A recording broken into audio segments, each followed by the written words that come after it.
Hello friends, ഇന്നത്തെ എപ്പിസോഡിൽ ശാലിനി പറഞ്ഞനുസരിച്ച് അവിടേക്ക് വരുന്ന ആള് ആരാണെന്ന് അറിയാനായി കാത്തു നിൽക്കുകയാണ് രാജേന്ദ്രനും ഭാര്യ ശൈലജയും. അങ്ങനെ ശാലിനിയുടെ കാറ് മുറ്റത്ത് വന്ന് നിന്നത് ശൈലജയും രാജേന്ദ്രനും വളരെ ആകാംക്ഷയോടെ അത് ആരാണെന്ന് നോക്കി. അപ്പോഴേക്കും ശാലിനി വേഗം തന്നെ കാറിൽ നിന്നിറങ്ങി അവരോട് പറഞ്ഞു, ഞാൻ ശാലിനി, ജില്ലാ കളക്ടർ.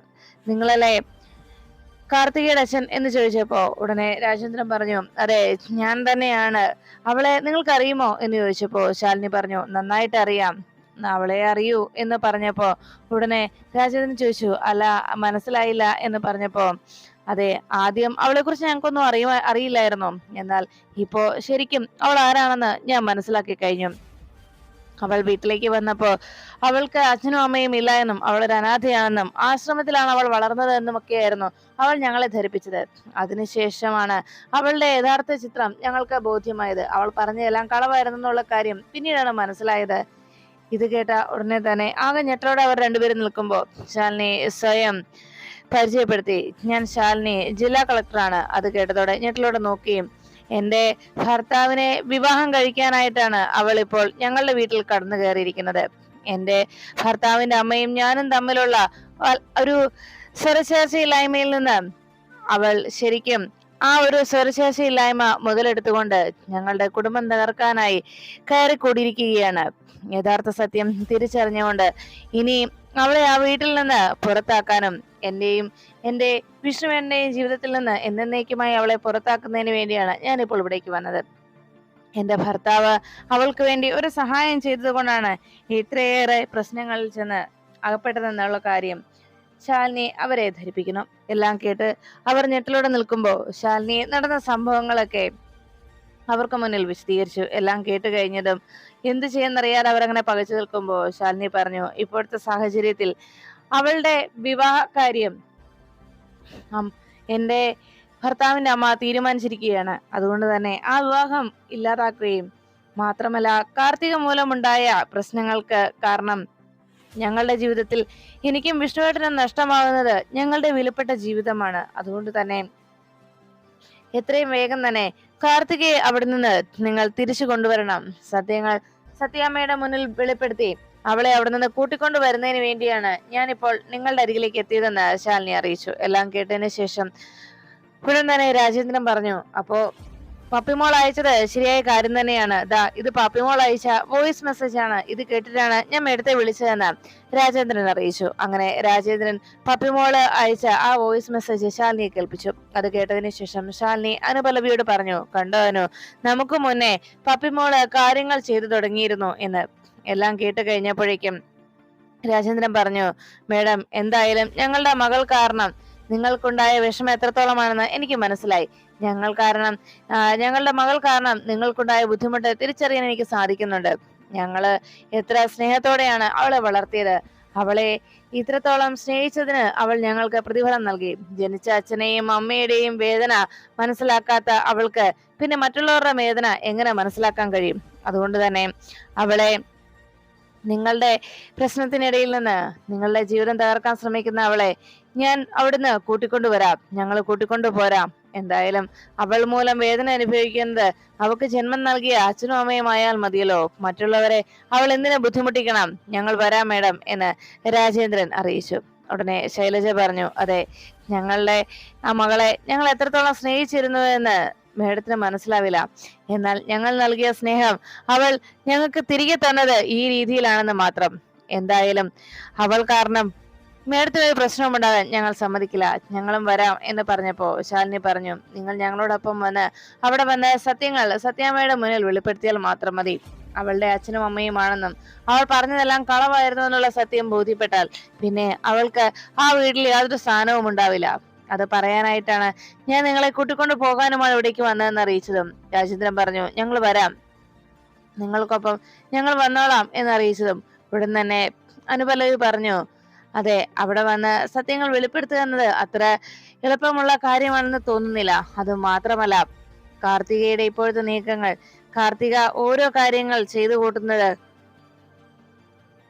അത്രയ്ക്ക് സൂക്ഷ്മമായിട്ടാണ് എന്നതാണ് സത്യം. അതുകൊണ്ട് തന്നെ നിങ്ങൾ അവിടേക്ക് വന്നു കഴിഞ്ഞാൽ എങ്ങനെയാണ് കാർത്തികയുടെ പ്രതികരണം എന്ന് പോലും പറയാനാവില്ല എന്ന് അനുപലവി അറിയിച്ചതും ഉടൻ തന്നെ രാജേന്ദ്രൻ പറഞ്ഞു, മേഡം, ഞങ്ങളുടെ മകളായിട്ട് മേഡത്തിനുണ്ടായ ഉപദ്രവം എത്രത്തോളമാണെന്ന് എനിക്ക് മനസ്സിലായി. എന്തായാലും ഞാനും ശൈലജയും കൂടി അവിടേക്ക് എത്താം.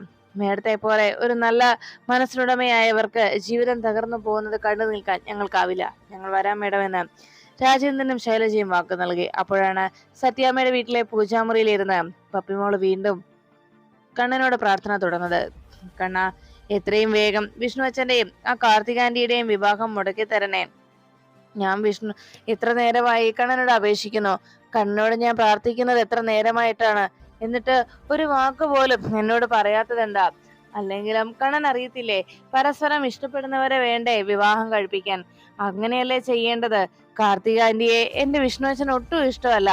അതുകൊണ്ട് കണ്ണ, ഈ വിവാഹം എങ്ങനെയെങ്കിലും മുടക്കി തരണേ. വിവാഹം മുടക്കുന്ന കാര്യത്തിൽ കണ്ണന് യാതൊരു മടിയുമില്ലെന്ന് എനിക്കറിയാം. അതുകൊണ്ട് തന്നെ കണ്ണൻ എങ്ങനെയെങ്കിലും ഈ വിവാഹം മുടക്കി തരണേ. കാർത്തികാന്റിയുമായിട്ടുള്ള വിഷ്ണുവച്ചന്റെ വിവാഹം മുടക്കി തരണേ. അതിന് ഞാൻ എന്ത് വേണമെങ്കിലും ചെയ്യാം. പിന്നെ കണ്ണൻ അറിയോ, കാർത്തികാന്റിയെ ആള് ശരിയല്ല. അതാ ഞാൻ പറഞ്ഞത്, കാർത്തികാന്റിയുടെ സ്വഭാവം ശരിയല്ല. അത് കണ്ണനും അറിയാവല്ലോ. എല്ലാം അറിഞ്ഞു വെച്ച് കണ്ണൻ എന്നെ പറഞ്ഞു പറ്റിക്കുവോ? എനിക്കറിയാം, കണ്ണന്റെ മുന്നിൽ വന്ന് കാർത്തികാന്റിയും സത്യാമ്മയും ഇതുപോലെ അപേക്ഷിച്ചിട്ടുണ്ടാവും അല്ലെ? പക്ഷേ കുട്ടികളുടെ പ്രാർത്ഥനയല്ലേ ഭഗവാൻ കേൾക്കുക എന്നല്ലേ പറയാറ്. അതുകൊണ്ട് കണ്ണൻ എന്റെ പ്രാർത്ഥന കേൾക്കാതിരിക്കല്ലേ കണ്ണ. എന്തായാലും വിഷ്ണുവച്ചന്റെയും ചേച്ചിയമ്മയുടെയും വിവാഹം നടത്തിത്തരാൻ കണ്ണ എന്റെ ഒപ്പം നിൽക്കണേ എന്ന് പറഞ്ഞ് പപ്പി ഒത്തിരി നേരം ഭഗവാനോട് അപേക്ഷിച്ചു. ഇത്രയും നേരം ഞാൻ പറഞ്ഞിട്ടും കണ്ണൻ എന്താ ഒരു വാക്ക് പോലും പറയാത്തത്? എന്നോട് ഒന്നും പറഞ്ഞില്ലല്ലോ. ഞാൻ പിണക്കവാ, ഇനി വഴക്കാ, ഞാൻ ഇനി വന്ന് പ്രാർത്ഥിക്കുകയോ പൂജിക്കുകയോ ഒന്നും ചെയ്യില്ല എന്ന് പറഞ്ഞ് ആകെ വിഷമത്തോടെ പപ്പി സങ്കടം അറിയിക്കുമ്പോ ആ നിമിഷം കണ്ണന്റെ വിഗ്രഹത്തിൽ ചാർത്തിയിരുന്ന ആ പൂമാലയിൽ നിന്ന് ഒരു പൂ അടർന്ന് നേരെ ആ നിലവിളക്കിന്റെ അരികിലേക്കായി വന്നു വീണു. അത് കണ്ടതോടെ പപ്പിമോൾക്ക് ഒത്തിരി സന്തോഷമായി. കണ്ണ, ഇത് നീ എനിക്ക് തന്ന പൂവാണോ? ഞാൻ പറഞ്ഞത് കണ്ണൻ കേട്ടോ? അപ്പോ എന്റെ കൂടെ നിൽക്കാമെന്നല്ലേ കണ്ണൻ എനിക്ക് പൂ തന്നത് കൊണ്ടുള്ള ഉദ്ദേശം? എന്റെ വിഷ്ണുവച്ചന്റെ വിവാഹം മുടക്കി തരുമെന്ന്, വിഷ്ണുവച്ചനെയും ചേച്ചിയമ്മയും ഒന്നിപ്പിക്കുമെന്ന്. അത് മതി കണ്ണ. കണ്ണൻ എനിക്ക് പൂ തന്നത് അതുകൊണ്ടാണെന്ന് എനിക്ക് മനസ്സിലായി. ഇനി എനിക്ക് സങ്കടമൊന്നുമില്ല. താങ്ക്സ് കണ്ണ. ഇനിയും ഞാൻ കണ്ണന് അരികിൽ വന്ന് പ്രാർത്ഥിക്കുകയും പൂജിക്കുകയും ഒക്കെ ചെയ്യാട്ടോ എന്ന് പപ്പിമോള് കണ്ണനോട് നന്ദി പറയുന്നു. അങ്ങനെ പറഞ്ഞതിന് ശേഷം പപ്പിമോള് ആ പൂവും കയ്യിൽ പിടിച്ച് അങ്ങനെ സന്തോഷത്തോടെ നിൽക്കുമ്പോ താഴെ ഹാളില് രാഘവൻ നായർ വിഷ്ണുവിനോട് പറഞ്ഞു, എടാ മോനെ, നിന്നോട് ഞാനൊരു കാര്യം പറയാം. ഇനിയെങ്കിലും നീ ഒരു തീരുമാനത്തിലെത്തണം. ഞാൻ പലപ്പോഴും നിന്നോട് അറിയിച്ചതാണ്, നിന്റെ ജീവിതത്തിലെ ഒരു നിർണായക നിമിഷത്തിലേക്കാണ് കടക്കുന്നത്. ഇനിയും അച്ഛന്റെയും അമ്മയുടെയും വാക്കുകൾ കേട്ട് അതേപടി അനുസരിക്കാനല്ല, നിന്റെ ജീവിതത്തെ കുറിച്ച് നിനക്കൊരു കാഴ്ചപ്പാടുണ്ടല്ലോ, അതാണ് നീ ഇപ്പോൾ നടപ്പിലാക്കേണ്ടത്. അമ്മയെ ധിക്കരിക്കാനോ അച്ഛനെ ധിക്കരിക്കാനോ അല്ല ഞാൻ അറിയിച്ചത്, മറിച്ച് നിന്റെ ജീവിതമാണ് ഇവിടെ ബലിയാടാകുന്നത്. അത് നീ മറക്കണ്ട എന്ന് പറയുമ്പോ അരികിൽ നിന്ന് ശ്യാമ പറഞ്ഞു, വിഷ്ണുവേട്ടാ, എനിക്കറിയാം കുഞ്ഞേച്ചിയില്ലാതെ വിഷ്ണുവേട്ടന്റെ ഒരു ജീവിതം പൂർണ്ണമാവില്ല എന്ന്. വിഷ്ണുവേട്ടന്റെ ജീവിതം സന്തോഷകരമായി തീരണമെങ്കിൽ കുഞ്ഞേച്ചിയും വിഷ്ണുവേട്ടനോടൊപ്പം ഉണ്ടാകണം. അതുകൊണ്ട് വിഷ്ണുവേട്ടൻ ഇനിയെങ്കിലും ഒന്ന് ശരിക്ക് ചിന്തിച്ച് ഒരു തീരുമാനം എടുക്കണേ വിഷ്ണുവേട്ട എന്ന് പറയുമ്പോ വിഷ്ണു ഒന്നും മിണ്ടാതെ മറുപടി ഒന്നും പറയാതെ അങ്ങനെ ഇരിക്കുന്ന നേരത്ത് അവിടേക്ക് പപ്പിമോൾ ഓടിയെത്തി. പപ്പിമോള് വന്ന് വിഷ്ണുവിനെ പ്രസാദം തൊട്ട് കൊടുക്കുമ്പോ പപ്പിയെ വിഷ്ണു നോക്കുന്ന നേരത്ത് പപ്പി പറഞ്ഞു, ഒന്നും പേടിക്കണ്ട കേട്ടോ, കൃഷ്ണ ഭഗവാൻ എനിക്ക് വാക്ക് തന്നിട്ടുണ്ട് ഈ വിവാഹം മുടക്കുമെന്ന്. ഈ വിവാഹം മുടക്കി തരാനേ കൃഷ്ണൻ എന്റെ കൂടെ ഉണ്ട്. അതുകൊണ്ട് വിഷ്ണുവച്ചൻ പേടിക്കണ്ട കേട്ടോ, കാർത്തിക ആന്റിയുമായിട്ടുള്ള വിവാഹം നടക്കില്ല എന്ന് പറഞ്ഞു. അത് കേട്ടതും പുഞ്ചിരിയോടെ വിഷ്ണു പപ്പിമോളെ നോക്കുകയും പപ്പിമോളെ ചേർത്ത് പിടിച്ച് കവളത്തൊരു ഉമ്മ കൊടുക്കുകയും ചെയ്തു. ഉടനെ പപ്പിമോളും വിഷ്ണുവിന് ഉമ്മ കൊടുത്ത് അങ്ങനെ നിൽക്കുമ്പോ രാഘവൻ നായർ പറഞ്ഞു, കണ്ടോടാ, പപ്പിമോളുടെ വരെ ആഗ്രഹം ഈ വിവാഹം മുടങ്ങിക്കാണണമെന്നാണ്. എന്നിട്ടും നിനക്കൊന്നും മനസ്സിലാവുന്നില്ലേ എന്ന് ചോദിച്ചപ്പോ വിഷ്ണു ഒന്നും മിണ്ടാതിരിക്കുമ്പോ വീണ്ടും പപ്പി പറഞ്ഞു, അച്ഛൻ വിഷ്ണുവച്ചനെ വഴക്ക് പറയണ്ട. എനിക്ക് ഭഗവാൻ വാക്ക് തന്നിട്ടുണ്ട് ഒരു കുഴപ്പവും വരില്ല എന്ന്. അതുകൊണ്ട് ഇപ്പോ വെറുതെ അച്ഛൻ വിഷ്ണുവച്ചനെ വഴക്ക് പറയണ്ട എന്ന് പപ്പി അറിയിച്ചു. അങ്ങനെ സംസാരിച്ചുകൊണ്ട് അതെല്ലാം കേട്ട് ചിരിച്ചങ്ങനെ ഇരിക്കുമ്പോഴാണ് സത്യഭാമ അവിടേക്ക് എത്തിയത്. സത്യഭാമ ഉടനെ പന്തലിന്റെ കാര്യം ചോദിച്ചുകൊണ്ട്, അതെന്താ വിശ്വംഭര അങ്ങനെ? പന്തലിന്റെ കാര്യം നേരത്തെ നമ്മൾ തീരുമാനിച്ചതായിരുന്നല്ലോ, ഇനി അതിൽ മാറ്റമൊന്നുമില്ല എന്നൊക്കെ ദേഷ്യത്തോടെ പറയുന്നത് കേട്ടതും ഉടനെ വിഷ്ണു വേഗം അവിടെ നിന്ന് എഴുന്നേറ്റ് പോകാനൊരുങ്ങി. അപ്പോഴേക്കും സത്യഭാമ സംസാരിക്കുന്നതിനിടയിൽ വിഷ്ണുവിനോട് പറഞ്ഞു, അതെ പോകാൻ വരട്ടെ എന്ന് പറഞ്ഞ് അവിടെ പിടിച്ചു നിർത്തുമ്പോ സത്യഭാമ മറ്റൊരു കാര്യം അവിടെ ചെയ്യണമെന്ന് ആലോചിച്ചു. എങ്കിലും തന്റെ നീക്കങ്ങൾ അത് ചിലപ്പോൾ ശരിയായില്ലെങ്കിൽ അത് അതിലും വലിയ പാടാകുമല്ലോ എന്ന് കരുതി പാവം പിന്നെ അത് വേണ്ടെന്ന് വെച്ചു.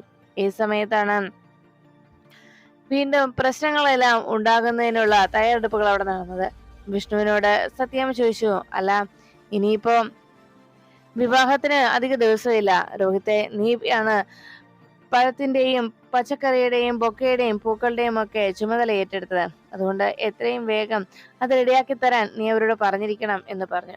ശരി സത്യാമ്മേ എന്ന് രോഹിത് മറുപടി നൽകുമ്പോൾ സത്യഭാമ രോഹിത്തിനോട് പറഞ്ഞു, അതെ നേരത്തെ തന്നെ ഇതെല്ലാം ഏർപ്പാട് ചെയ്യണം, പിന്നെ സമയമാകുമ്പോ ഓടാനൊന്നും പറ്റില്ല, അതുകൊണ്ടാണ്. പിന്നെ വിഷ്ണു, നിന്നോട് ഞാൻ നിൽക്കാൻ പറഞ്ഞതേ, നീ ഇനി എന്നാണ് കല്യാണ വസ്ത്രം എടുക്കാൻ പോകുന്നത്? കതിർമണ്ഡപം വരെ ബുക്ക് ചെയ്ത് കഴിഞ്ഞു, ഇനി എന്നാ ഡ്രസ് എടുക്കാൻ പോകുന്നേ? തനിച്ചു പോയി എടുക്കാനാണെങ്കിൽ അത് വേണ്ട, നിന്റെ കൂടെ ഞാനും കാർത്തികയും വരും എന്ന് വിഷ്ണുവിനോട് സത്യഭാമ അറിയിച്ചു. അങ്ങനെ ആ വാക്കുകൾ കേട്ടതും ആകെ വിഷമിച്ചങ്ങനെ നിൽക്കുമ്പോഴാണ് ആ വീട്ടുമുറ്റത്തേക്ക് കൃത്യമായി തന്നെ ശാലിനി എത്തിയത്. ശാലിനി അകത്തേക്ക് കയറി വരുന്നത് കണ്ട് സത്യഭാമ ആകെ കലിയോടെ നോക്കി. ഇതാരാണെന്നുള്ള രീതിയിൽ അങ്ങനെ വാതിലേക്ക് നോക്കിയിരിക്കുമ്പോൾ അകത്തേക്ക് ശാലിനി വന്നെത്തിയത്. ശാലിനിയെ കണ്ടതും വിഷ്ണു ആകെ ആശ്വാസത്തോടെ നോക്കുമ്പോൾ സത്യഭാമ ശാലിനിയോട് പറഞ്ഞു, നിന്നോടാരാ ഇവിടേക്ക് വരാൻ പറഞ്ഞത്? നിന്റെ യാതൊരു സഹായവും എനിക്ക് വേണ്ട എന്ന രീതിയിൽ സത്യഭാമ ശാലിനിയോട് തട്ടിക്കയറി. അപ്പോഴേക്കും ശാലിനി പറഞ്ഞു, സത്യാമ്മേ ഞാൻ വന്നത് കാർത്തികയെ കാണാനാണ്. കാർത്തിക എവിടെ? അത് കേട്ടപ്പോഴേക്കും സത്യാമ്മ പറഞ്ഞു, നീ പുതിയ കള്ളക്കറിയുമായിട്ട് വന്നതാണോ ശാലിനി? ഉടനെ തന്നെ ശാലിനി സത്യാമ്മയോട് അറിയിച്ചു, കള്ളക്കറിയാണോ അതോ ഞാൻ പറയുന്ന കഥയുടെ ബാക്കി ഭാഗം ഇനി അവളാണോ പറയേണ്ടതെന്ന് നമുക്ക് കാർത്തികയോട് തന്നെ ചോദിക്കാം. സത്യാമ്മ കാർത്തികയെ വിളിക്കേ എന്ന് പറഞ്ഞു.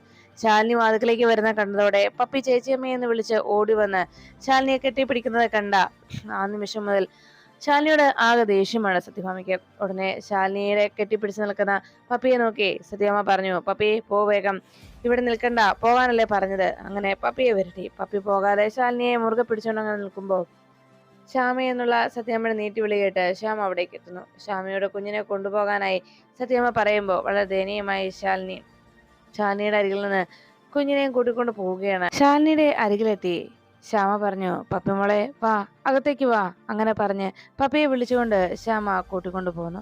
പപ്പി മനസ്സോടെ അകത്തേക്ക് കയറി പോകുമ്പോൾ ശാലിനി സത്യാമ്മ നോക്കിയിട്ട് പറഞ്ഞു, സത്യാമ്മേ അവള് കൂടി ഉണ്ടാകണമായിരുന്നു, അവളും കേൾക്കേണ്ട കാര്യമായിരുന്നു എന്ന് പറഞ്ഞു. ഉടനെ സത്യഭാമ ചോദിച്ചു, എന്താ നിന്റെ പുതിയ കള്ളക്കഥ? അപ്പോഴാണ് ശാലിനി പറഞ്ഞത്, അതെ കള്ളക്കഥ എന്താന്ന് ഞാൻ പറയാം. ഞാൻ പറയുന്ന കഥയുടെ ബാക്കി പൂരിപ്പിക്കേണ്ടത് അവളാണ്, കാർത്തിക. അവൾ എവിടെ എന്ന് ചോദിച്ചതും സത്യഭാമ വേഗം കാർത്തികയെ വിളിച്ചു. മോളെ കാർത്തികയെ എന്ന് വിളിച്ചതും വേഗം സത്യഭാമയുടെ വിളി കേട്ട് കാർത്തിക വാതുക്കലേക്ക് എത്തി. അവിടെ നിൽക്കുന്ന രാജേന്ദ്രനെയും ശൈലജയും കണ്ട് കാർത്തിക ഞെട്ടിലൂടെ നോക്കുമ്പോൾ ശാലിനി ചോദിച്ചു, അല്ല എനിക്ക് ചോദിക്കാനുള്ളത് നീ ഇവിടേക്ക് വരുന്നതിന് മുമ്പുള്ള കാര്യമാണ്. എന്തായാലും നീ ഇപ്പോ ഇവിടെ സത്യഭാമയുടെ മരുമകളാണ്, അത് സമ്മതിച്ചു. പക്ഷെ അതിനു മുമ്പുള്ള നിന്റെ ജീവിതത്തെക്കുറിച്ചാണ് എനിക്ക് അറിയേണ്ടത്. അതിനു മുമ്പ് നീ ആരുടെയൊക്കെ മകളായിരുന്നു? ആരാണ് നിന്റെ അച്ഛനും അമ്മയും? നീ ആശ്രമത്തിലാണ് ജീവിച്ചെന്ന് പറഞ്ഞെങ്കിലും നിന്റെ അച്ഛനും അമ്മയും ആരാണ്? അതെന്റെ ചോദ്യം. ആ ചോദ്യത്തിനുള്ള ഉത്തരം നിന്റെ പക്കലുണ്ടോ? എന്താ നിനക്ക് പറയാൻ കഴിയുമോ എന്ന് ശാലിനി കാർത്തികയോട് ചോദിച്ചതും കാർത്തിക രാജേന്ദ്രനെ കണ്ട് ആകെ ഞെട്ടിത്തെറിച്ചു വന്നു. മനസ്സിൽ പറഞ്ഞു, എന്റെ കൃഷ്ണ, എനിക്ക് രക്ഷപ്പെടാൻ പറ്റിയ രീതിയിലുള്ള ഒരു കളവ് നീ എന്നെ നാവിൽ ഓർമ്മിപ്പിക്കണേ. അങ്ങനെ എന്തെങ്കിലും കള്ളത്തരം പറഞ്ഞാൽ തൽക്കാലം അതിൽ നിന്ന് രക്ഷപ്പെട്ടു പോരാം. ബാക്കി സത്യാമ്മ പിടിച്ചു കയറിക്കോളും. എന്താണ് ഒരു കളവ് പറയുക എന്നാലോചിച്ച് കാർത്തിക അങ്ങനെ നിൽക്കുന്നു. ഇതേസമയം രാജേന്ദ്രൻ അവിടേക്ക് വരുന്നതിന് മുമ്പ് തന്നെ സത്യഭാമ വിഷ്ണുവിന്റെയും കാർത്തികയുടെയും വിവാഹത്തിന് വസ്ത്രമെടുക്കുന്നതിനെ കുറിച്ച് പറഞ്ഞതും വിഷ്ണു മറുപടി ഒന്നും പറയാൻ നിൽക്കുമ്പോൾ സത്യഭാമ പറഞ്ഞത്, ഞാനും കാർത്തികയും കൂടി വരുന്നുണ്ടെന്നും പിന്നെ കുറച്ച് ഓർണമെന്റ്സ് കൂടി എടുക്കാനുണ്ട്, അതിന്റെ ഡിസൈനൊക്കെ കൃത്യമായി നോക്കിയിട്ട് വേണം അത് എടുക്കാനെന്നും അറിയിച്ചു. എല്ലാം കേട്ടതോടെ കാർത്തിക വളരെ സന്തോഷവതിയായി. എന്തായാലും അങ്ങനെ എൻ്റെ വിവാഹം കതിർമണ്ഡപം വരെ എത്തിക്കഴിഞ്ഞു. ഇനിയും വിഷ്ണുവിനെ ഒരിക്കലും ശാലിനിക്ക് വിട്ടുകൊടുക്കുകയില്ല. അത് ഇനി ആരും ആഗ്രഹിക്കുകയും വേണ്ട. എന്തായാലും ഇനിയുള്ള എൻ്റെ ജീവിതം ഇവിടെയാണ്. സത്യാമ്മയെ മുന്നിൽ നിർത്തി ഇവിടെ കുറെ ആളുകളെ എനിക്ക് പടിയിറക്കി വിടാനുണ്ട്. അതിനുശേഷം ഈ വീട്ടിൽ എനിക്ക് കഴിയാമല്ലോ. പിന്നെ സത്യഭാമയെ അന്ന് തന്നോട് കാണിച്ച ക്രൂരതകൾ ആലോചിച്ച് അവരെയും ഒരു ഏതെങ്കിലും ഒരു സ്ഥലത്തേക്ക് മാറ്റിയാൽ അതോടെ എൻ്റെ ജീവിതം സേഫ് ആകും. അതാണ് വേണ്ടത് എന്നല്ല മനസ്സ് ചിന്തിച്ചുകൊണ്ട് ആ ഭായി അങ്ങ് നിന്നു.